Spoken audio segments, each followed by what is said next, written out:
What's up, guys? Pokebuns here with my top 5 Pokemon regions. I did not lie when I said I was going to make all these Christmas videos. Anyways, we're just going to jump right into the video because I don't want to make it a 30-minute long waste of your time. Not like it's a waste of your time, but I'm already drifting it off, aren't I?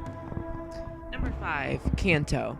Now, a lot of people love Kanto because it's the original, but I've just been playing it, and I'm replaying Fire right now, and I mean, it's just kind of boring. I mean, so you have this region that's unique. I mean, it's the first region, but you only have a good 8 cities. You don't have that much places to go, as across to other regions where you have so many places and landmarks to go. Where in this city, you really don't have that many places to go, unless you want to hear really good music from towns. This music in the game nails it in the towns.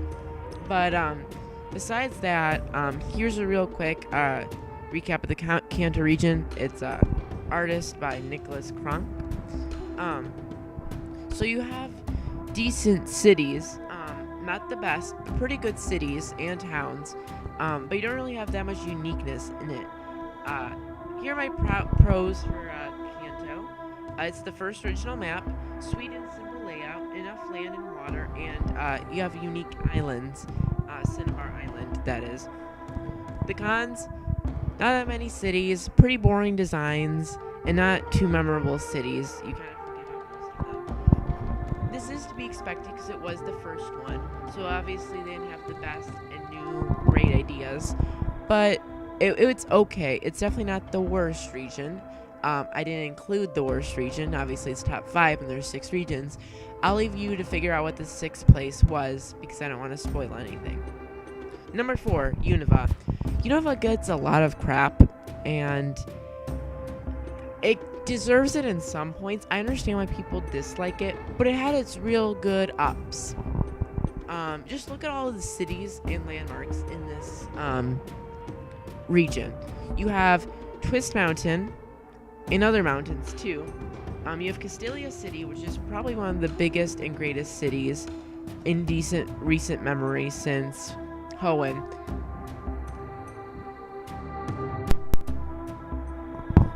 And other than that, you have great, look at all the cities. Just look at this map.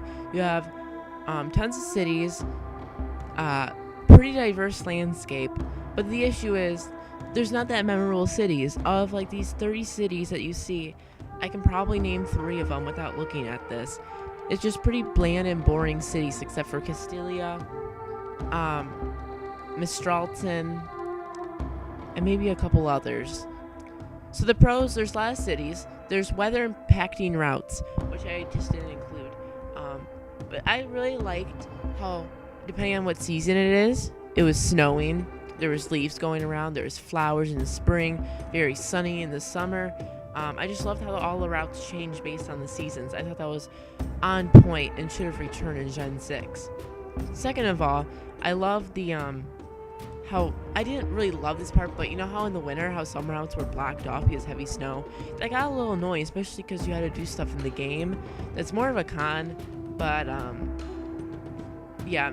Anyways, there's pretty big cities, although there weren't that much to do, except for the fact that you got kind of like a battle tower-ish in some of the cities, and the world tournament in black and white too.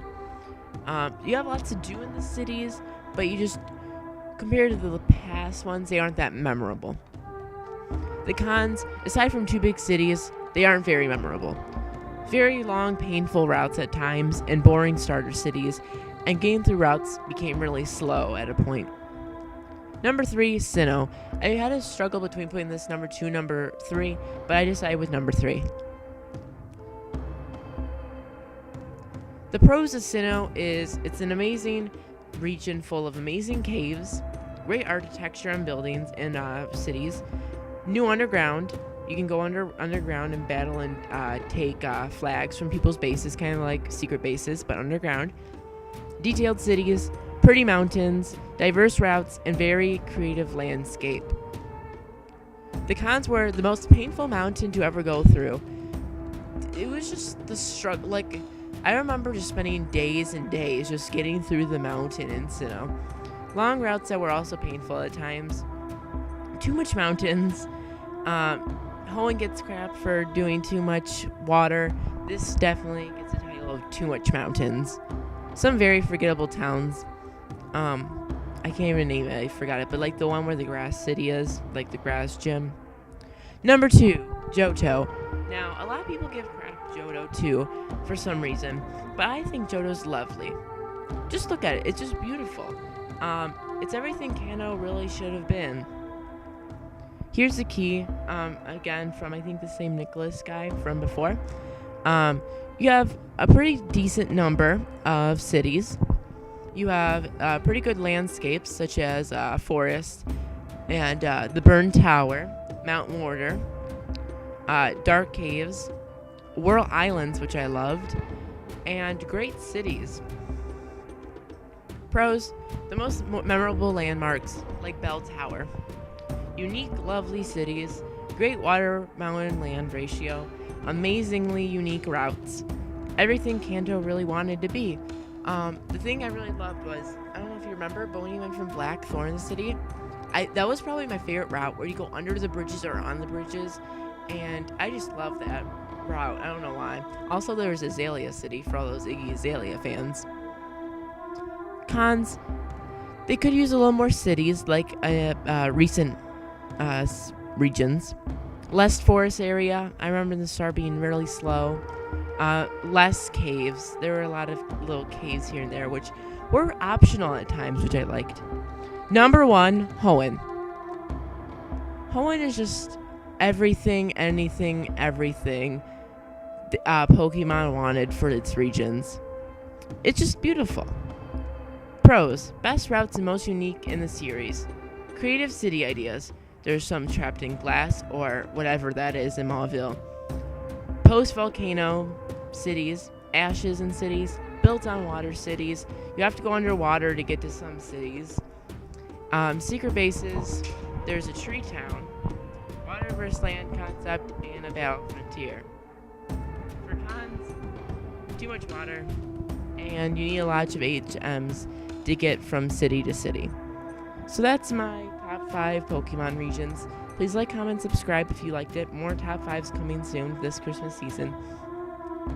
Tell me your top 5 Pokemon regions in the comment section below. And yeah, thank you for watching. See you later. Oh, Merry Christmas!